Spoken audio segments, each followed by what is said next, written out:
Okay, hello, my friends. I have three big stories again today. Been able to successfully narrow it down to just three twice in the last 2 days. I'm excited about that. Okay, so the first story is that the Ukrainian Minister for Strategic Industries has said that the country's defense industry is expected to produce goods worth 20 billion in 2024, six-fold increase compared to 2023. And that's many times where it was in 2021. He added that the defense sector grew threefold in 2023. So the Ukrainians are building their homegrown supplies. I was talking to another professor in a different department today. He watches my videos and we chat about it sometimes.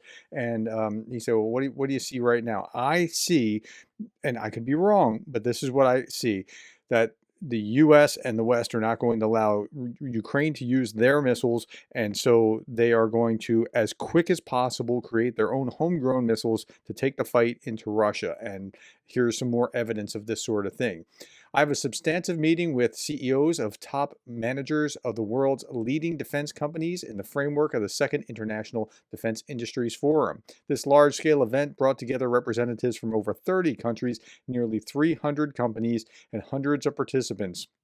We discussed expanding cooperation to strengthen our defense sector since the beginning of the full-scale invasion. Ukraine's defense production has grown significantly. We need foreign expertise, access to supply chains, and technology to continue this growth. So that's Zelensky meeting with these guys in order to get their industry up and running. As a management professor, I see this as a very, very valuable thing. Like what he's doing is moving certainly toward that path that I was just talking about in my estimation. Ukraine plans to increase production of drones. Now, drones, they were making 1 million a year. I talked about that about 6 months ago or so, maybe longer.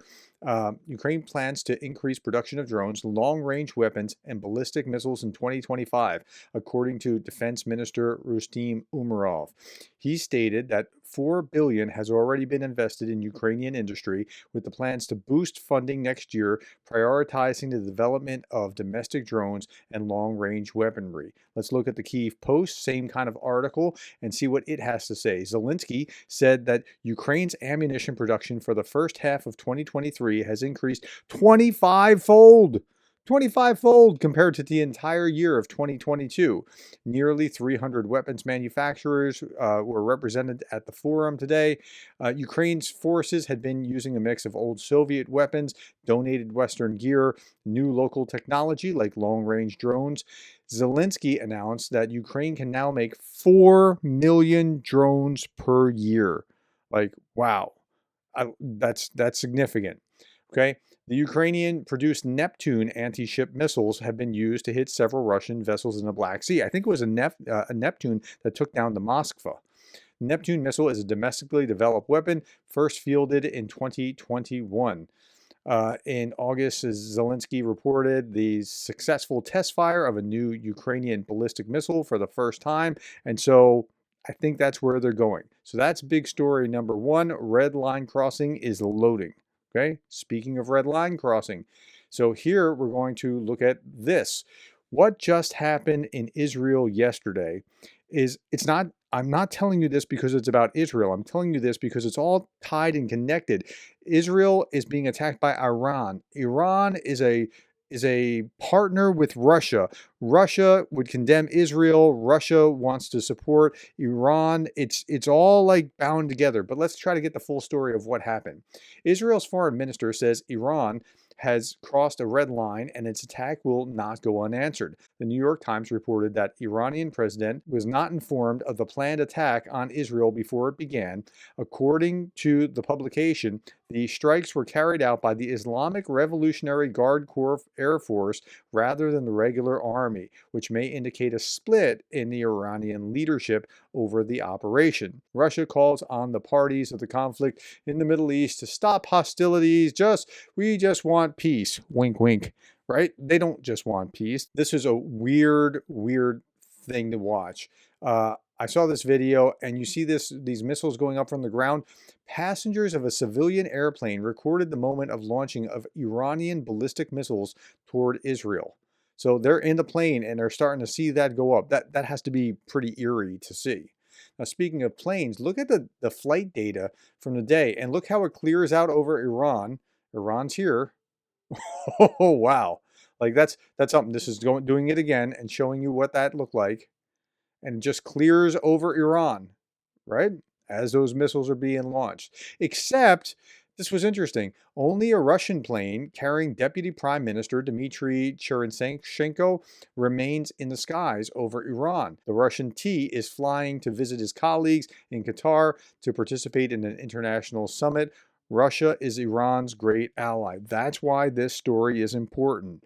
Okay, just a little bit more here. You can see the interceptions, but many of those appear to be intact and not missiles and not debris. And we'll talk about why that is in just a moment. I'm not showing anything exploding, so if you're a YouTube censor, please understand that.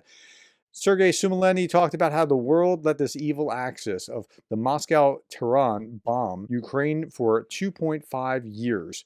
The Axis has learned their lesson. One may bomb anyone. By the way, this is also a consequence of Netanyahu's stupid attempt to be Putin's best buddy and throw Ukraine under the bus. I talked about that this morning. I think that that's correct. Netanyahu was trying to be neutral when the war between Russia and Ukraine broke. You just can't. Russia is against you, Israel. I mean, that's just the reality. First footage of the destruction of an Israeli military base in Had Hashron, reportedly. So there is some destruction here. I mean, it's pretty clear that some of these missiles got through and destroyed some things. Iran's Revolutionary Guards have declared that they are ready for any possible Israeli retaliation.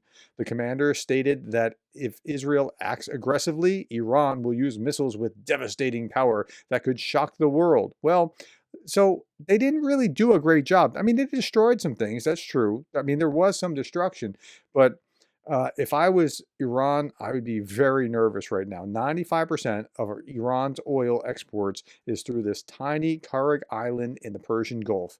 And here's a nice before photo of it. I'll show you the after of it sometime later. By the way, what was the outcome of this? As far as I can tell, one person died, and he was a Palestinian from Gaza. Like, how bizarre is this whole thing? A Gazan buried as the only known victim of the Iranian barrage against Israel. That means that this is more lethal than Iranian ballistic missiles. How about that? Okay. Now, this is what Iran looks like. If you're walking down the street, you'll see women have to wear the headscarf. I think it's hijab, or the larger version. Maybe they can have some color to it, but generally speaking, that's how it was. This is how Iran was before the 1979 Islamic Revolution, just as a comparison point, right? I mean, it looks like anywhere else. Here's Michael McCall. He's the chair of the House Foreign Relations Committee. Nearly 1 year after the October 7th massacre, Hamas continues to hold innocent civilians, including Americans, hostage. The initial thing that kicked off the war in Israel happened on October 7th last year. October 2nd. Like, we're almost to a full year. I thought this was a great comment. The creation and promotion of missile defense by Ronald Reagan remains one of the signature events in world history, and all of you who derided it and him have lived to see your worldviews discredited and your sanctimony discarded by history. Well, that Star Wars kind of idea, Israel ran with it, and it works. Now here's Ryan Macbeth explaining what happened. Regarding this recent strike on Israel by Iran. The news says about 200 missiles were fired. In actuality, it's probably more like 400. And it seems like Iran mainly targeted air bases. Of particular note is Hatsarim Air Base, which is what the 69th Squadron, or the Hammers, fly out of. They operate the F-15I, which has been involved in a lot of air-to-ground action, specifically around Lebanon. Now, you might see a lot of footage of explosions and stuff like that, but keep in mind, air defenders don't target weapons that they believe will land in an unpopulated area. It's why waste an interceptor on a missile that's just going to hit the desert. Now, I might have been wrong about something. I thought that Iran had maybe 130 launchers for their Shabab missiles. So either they had more or they built a whole bunch of them since their attack in April. Now, the Shabab 3 costs about $3 million a pop. So Iran might have just blew $1.2 billion on this strike. $1.2 billion, and they killed one person who was from Gaza. How about that? Okay, so why did they do it? Iran struck Israel because it felt it was the only solution to continue to look strong, according to the New York Times. New York Times quoted sources as saying that the IRGC commanders persuaded Iranian Supreme Leader to take such a step as it was the only possible response after the Israeli attack on Hezbollah, as well as revenge for the recent elimination of the Hamas leader.